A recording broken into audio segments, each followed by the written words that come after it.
Hello everyone, good morning. I am Russell Elron Monasterio. I am the second reporter and my topic is all about the atypical development. And I hope you're good and safe today. So, atypical development is a term used when development does not follow the normal course. In short, it is not the usual development that we normally see in children, just like what Mom Rosalem discussed a while ago. It is a kind of unusual thing toward a child's development. Some children exhibit behaviors that fall outside of the normal or expected range of development. And these behaviors emerge in a way or at the pace that is different from their peers. And this atypical behaviors seen normally in developing children, just like what you have noticed in the early part of my discussion. And I would like to share with you what are those symptoms that usually seen of a child that has these atypical behaviors in their development. So, according to our expert in the medical field, if you notice that your child begin to have an obsession to those things that the shapes are circle, or they call it the spinning wheels, and usually do that every time he or she could see a circle shapes, like the wheels of his or her toy cars, he or she might have an atypical behavior in his or her development. And there's more, like if you notice that if they are fearless, they don't feel fear to anyone. They used to feel brave every time. They are not like to those typical child that if you get scold them, they immediately go to the room and feel sorry for what they have done wrong and eventually cried. They are not like that. They are different in a way of behavior or attitude. Like if you call them to their names, they will not look back to you. They used to not really having an eye to eye contact to anyone who'd like to talk to them. And they have also sound sensitivity. Every time they can hear music like rock music, they always used to get restless.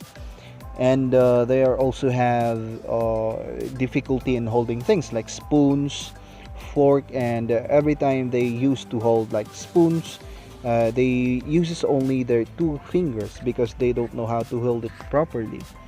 And also repetitive jumping, no, that like they are always jumping most of the time in the day, but the foot does not coincide with the jump because sometimes the left foot goes down first and drop on the floor, then the right side, or vice versa.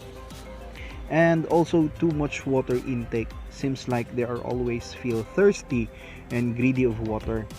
And also hand flopping and the most dangerous, head banging and head rolling. So it seems so hard for both mother and father to see their child doing this. And also following movement of an object, like for instance the movement of ceiling fan, they usually follow that, and they're very happy in doing that. And also toe walking, like they always love to walk in the toe. And sudden laugh and sudden cry, like for instance you're doing something and you allow them to play on the side, and eventually you should suddenly hear them laughing for no reason and suddenly cried for no reason again. So it is one also of the symptoms, or um, laughing and doing hand flopping at the same time, always looking up at lights, and also biting, no, they usually do that to anything or person whom along with their sides. They also doing repetitive scratch to their body because they always feel itchy. And it is very sad that all these symptoms, this a typical development or behavior of a child, are symptoms of an autism. Before, in our country, those children who have an autism will always get bullied. That is why the late and former President Benigno Aquino III ratified into law the Republic Act 10627, or the Anti-Bullying Act of 2013, and it was a celebrated milestone for many children and parents with autism and other disabilities. And beyond what this law addresses is the improvement of the learning environment for our children. And let me add on, just to share with you guys, we have the Autism Society Philippines.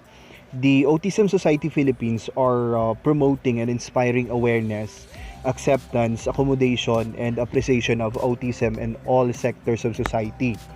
So, public and private institutions are encouraged to spearhead creative activities, events, and programs towards building opportunities for our neurodiverse populations. And also, I would like to share with you guys 1 in 100 Filipinos in the Philippines are on the autism spectrum. And the Autism Society Philippines is also one with the nation in celebrating the Philippine National Autism Consciousness Week to be held every January of the year. And this annual observance was made possible by former President Fidel V. Ramos in his presidential proclamation number 711 of 1996, in inspiring acceptance, accommodation, and appreciation of persons with autism and society. And these activities of the week promote actions by the public and private sectors towards enabling persons with autism to live with dignity, enjoy equal rights and access, functions independently, and contribute productively. And it would like society to strive beyond awareness and to inspire genuine inclusion through acceptance, accommodation, and appreciation. And that would be all for my discussion. I hope you've learned a lot from this topic. Thank you so much. Have a good day.